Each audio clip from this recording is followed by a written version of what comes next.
but they didn't know that there was a cord tied on this side stretching tightly all the way to this side, and they definitely didn't see it in time. Not only is there a supersized stop sign above my shoulders, there's also one still southbound on the other side of the street.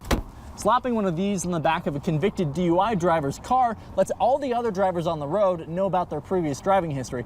It also doubles as public shaming, but some people are saying it's none of their business. Danielle, if you can't tell, it's incredibly windy out here, but we do know now from firefighters that it burned a little under 8 acres. Crews have been fighting this snowdrift for about an hour, and even at the back, it's about 12 feet tall. Don, the only thing separating these workers from cars going 35 miles per hour are these orange cones, and that's assuming that those drivers are going to follow the speed limit. Don, there's a lot of really sad moments, but a lot of really incredible moments too, as Kedrick's friends and family were able to show and share just what type of... Don, they're shocked, and they're trying to figure out what those operators were thinking. These are some big vehicles, and had anyone actually been in the middle of this intersection, they could have been crushed. If you look behind me, you can see some people are actually going through a chain link fence that was run over. They've actually escaped the interstate and are now going off onto a bylane. I'm going to get behind the camera here so you can see a little bit of what we're looking at. There are those people going through that chain link fence, and it's because if you look down the highway, it is a massive lineup of cars. This takes at least 15 to 20 minutes even to get from exit to exit,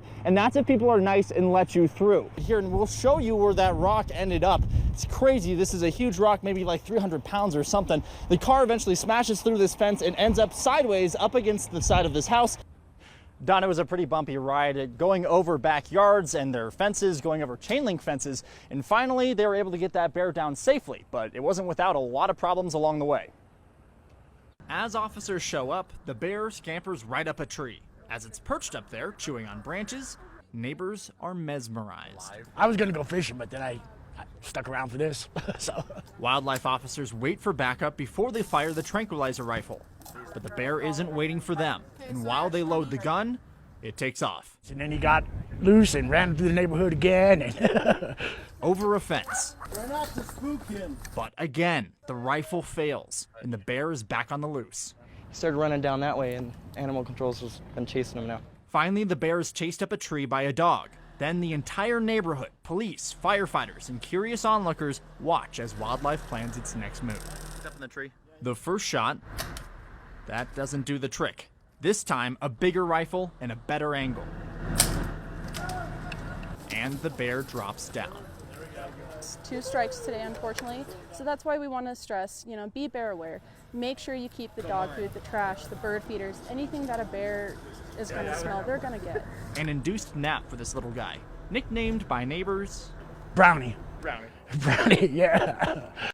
It's important to stress that this is the bear's first and only warning. If it is caught down here again, it will be killed. That's why it's so important to bring in your trash cans, put away your bird feeders, anything that bear might think is a good meal, and just take it away from that bear entirely. If you care, be bear aware. 11 News reporter Spencer Wilson shows us how the drivers that struggled over the last 48 hours. It all started with the wind and the snow. Miserable. Worst experience of my life driving. Sometimes people just needed a push to get free and out of the way, something I was happy to provide. But many more never made it out. Those drivers blocked crews trying to plow, then blocked the entire interstate today. Drivers started taking alternative routes. Patience is a virtue not a lot of people seem to have anymore, so. A broken fence could only let out so many drivers. Eventually, a conga line of semi-trucks stretched for miles. Well, we want to go. Jim and his dog Gus are passing time any way they can. Did Sudoku and a crossword puzzle. Time ticked away slowly. And even with the hum of these engines, you could still spot some drivers snoozing along the rows of trailers. Yeah, you control what you can control. And sometimes you can only control your attitude. Reporting in Colorado Springs, Spencer Wilson, KKTV 11 News.